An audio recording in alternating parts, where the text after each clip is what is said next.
Lebih cepat, Ken. Kita tidak boleh kehilangan jejaknya. Titah Zen menatap ke arah sebuah mobil yang semakin menjauh. Baik, Tuan. Ken menginjak pedal gas, menambah kecepatan laju kendaraannya. Mendengar itu, Alana yang duduk di kursi belakang bersama Zen semakin bergetar ketakutan. Memori buruknya menyerang pikirannya. Tolong berhenti, tolong hentikan. Aku harus turun di sini. Raung Alana dengan suara bergetar. Tangannya terkepal erat dengan kepala tertunduk takut. Oh, dia tidak sanggup menatap ke arah depan. Vampir Cina, kita harus mengejarnya, sahut pemuda ini. Dia sama sekali tak mengingat jika Alana tak bisa berada di dalam mobil. Nafas Alana terasa sesak. Dia tak bisa menghirup oksigen dengan baik. Bayangan 7 tahun lalu kembali terkenang. Kak Nara, awas! Suara teriakan terkenang di pikiran Alana saat kejadian buruk itu terjadi. Demi apapun, dia sangat takut. Itu adalah awal mula yang telah menghancurkan hidupnya. Brooke, bayangan tubuhnya terlempar jauh saat kendaraan roda 4 itu menabraknya hingga wajahnya terbentur keras. Astaga, tubuhnya semakin bergetar. Keringat dingin mulai turun membasahi. Tolong hentikan! Raung Alana, air matanya mulai tumpah. Ah!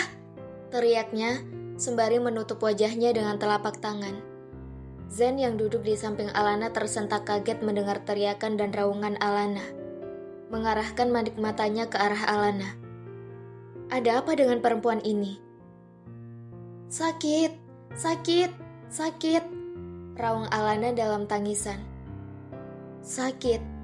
Alana terlihat kesakitan. Memangnya dia kenapa? Hei, ada apa? Tanya Zen tak mengerti.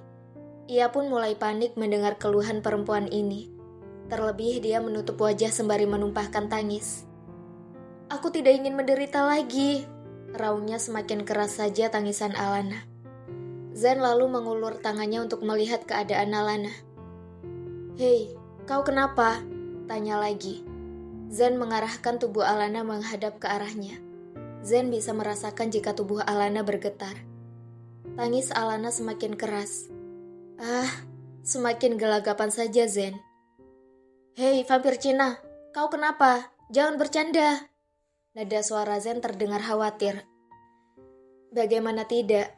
Dia tidak pernah melihat perempuan gila dandan ini menangis walau dia menindasnya. Tapi mengapa kali ini dia menangis tanpa sebab?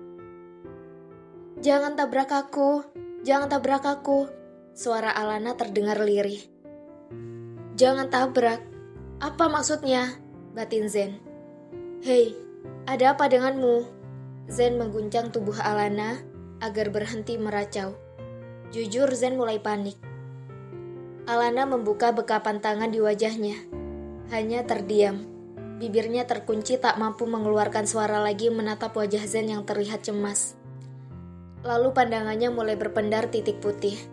Tubuh Alana terkulai layu masuk ke dalam pelukan Zen. Zen melotot terkejut. Kenapa gadis centil ini? Melepaskan pelukan itu, Zen melihat keadaan Alana, matanya tertutup rapat. Oh astaga, dia pingsan. Semakin panik saja Zen dibuatnya. Vampir Cina, ada apa denganmu? Pekik Zen. Hei, bangun. Menepuk pipi Alana agar si centil ini tersadar. Vampir Cina, Zen terus mencoba. Namun Alana masih tak membuka mata. Ya Tuhan, ada apa dengannya? Zen menjadi frustasi. Pemuda ini lalu membaringkan tubuh Alana menjadikan pahanya sebagai bantal. Ken, kita putar balik sekarang. Titah Zen tak peduli lagi dengan pengejarannya. Dia harus mengurus vampir Cina ini lebih dulu. Itu pikirnya. Baik Tuan. Ada apa dengannya? Batin Zen menatap lekat wajah gadis centil yang terus bermakeup itu. Di sebuah kamar, seorang pemuda duduk di kursi di pinggiran tempat tidur. Manik matanya mengarah pada perempuan yang berbaring di ranjang dengan mata masih tertutup. Sejak tadi, Zen duduk menunggu Alana tersadar. Wajah tampannya berbalut kecemasan. Ada banyak pertanyaan di hatinya. Mengapa perempuan ini tiba-tiba histeris dan ketakutan? Dia tidak apa-apa, Tuan. Dia hanya sepertinya punya trauma dengan mobil. Kenang Zen akan ucapan dokter yang memeriksa kondisi Alana. Trauma dengan mobil. Jadi ini alasannya dia tidak ingin naik mobil ke pesta. Apa yang telah terjadi padanya? Dia bilang mabuk kasih kendaraan. Gumam Zen.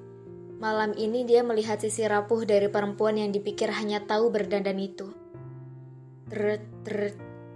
Getar ponsel di saku Zen membuatnya tersentak mengabaikan pikirannya sejenak, lalu menjawab panggilan telepon. Ya Ken, apa yang kau dapatkan? Tanya Zen tak sabar tentang pengejarannya yang terhenti tadi. Ya, perempuan bernama Laura itu lepas.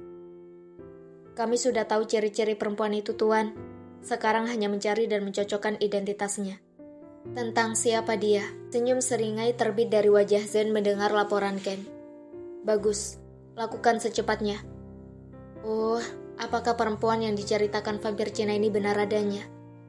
Tapi sebelum semua terungkap, Zen masih tidak akan percaya ucapan Alana. Panggilan hendak terputus, lalu manik mata Zen tertuju pada Alana. Ada perasaan ingin tahu menggelitik dalam hatinya tentang siapa perempuan yang terjebak pernikahan dengannya ini. Dia harus tahu apa perempuan ini pernah kecelakaan dan trauma dengan mobil. Ken, ada satu lagi. Ya Tuan. Aku juga ingin kau menyelidiki perempuan ini secara menyeluruh asal-usulnya. Riwayat hidupnya, di mana dia tinggal di Indonesia, dan bagaimana kehidupannya. Semua laporkan padaku terperinci. Aku ingin seluruh data lengkap dirinya, jelas Zen. Baik Tuan. Sambungan telepon terputus. Zen mendesah kasar lalu kembali menatap Alana yang masih saja belum sadar. Apa yang telah terjadi padanya?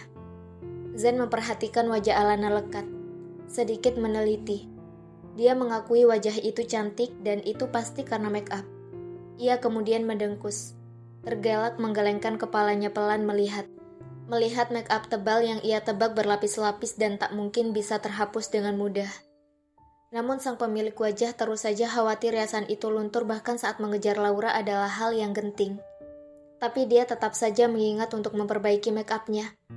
Sangat takut kecantikannya hilang. Ranjang melesak Alana mulai menggeliat perlahan. Zen mencoba mendekat sedikit membungkuk untuk melihat. Apa benar dia telah membuka matanya? Sakit, jangan tabrak aku. Suara lemah itu terdengar lirih. Hei, kau tidak apa-apa? Tanya Zen menatap Alana yang masih menutup mata. Jangan tabrak aku, Kak, dia akan menabrakku. Racau Alana seperti sedang bermimpi buruk. Hei, sadarlah, sudah tidak ada apa-apa, kau telah aman. Zen duduk di pinggir kasur menepuk pelan pipi Alana agar perempuan itu sadar. Zen bisa merasakan tubuh perempuan ini masih bergetar ketakutan. Benar-benar vampir Cina ini takut sekali dengan mobil. Masih dalam keadaan setengah sadar, tangan Alana memegang pergelangan tangan Zen. Kak, aku takut. Kak, peluk aku, racau Alana. Alana tak sadar dia meminta hal sama seperti yang sering dia lakukan saat berada di Indonesia, yaitu berpelukan pada kakaknya saat dia sedang sakit ataupun ketakutan. Hal yang dilakukan sedari kecil bersama dengan kakaknya, dan kakaknya juga melakukan seperti itu padanya. Peluk, ulang Zen. Matanya membola sempurna mendengar rintihan Alana. Apa dia bilang? Peluk. Ini permintaannya yang gila. Tidak mungkin dia memeluk perempuan ini. Hei vampir Cina. Sadarlah, balas ketu Zen kembali mencoba mengguncang tubuh Alana agar mendapatkan kesadarannya. Namun dengan cepat, Alana menarik tangan Zen, lalu bergelayut memeluk lengan kekar itu bak bantal. Hingga tubuh Zen tertarik berbaring di samping Alana. Alana beralih melingkarkan tangannya di pinggang Zen, membuat tubuh pemuda itu terkunci.